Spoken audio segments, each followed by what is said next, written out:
Gracias. Tiene la palabra la distinguida embajadora de la Unión Europea.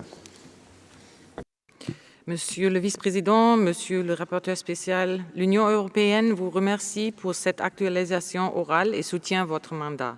Malgré des avancées positives et libération de quelques prisonniers politiques, de nombreuses violations des droits fondamentaux persistent, notamment les arrestations et détentions arbitraires, les disparitions forcées, des actes de torture, ainsi que la violence sexuelle et basée sur le genre. L'UE exprime sa préoccupation face aux intimidations et représailles subies par la société civile, les défenseurs des droits humains et les journalistes. Nous appelons les autorités burundaises à mettre fin à l'impunité et à s'attaquer aux défis persistants auxquels est confronté le pouvoir judiciaire.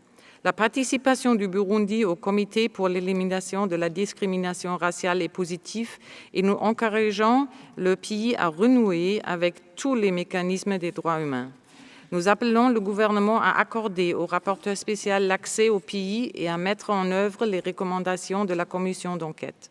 L'UE encourage le Burundi à garantir l'indépendance de la CNIDH, qui est essentielle à la promotion et la protection des droits de l'homme.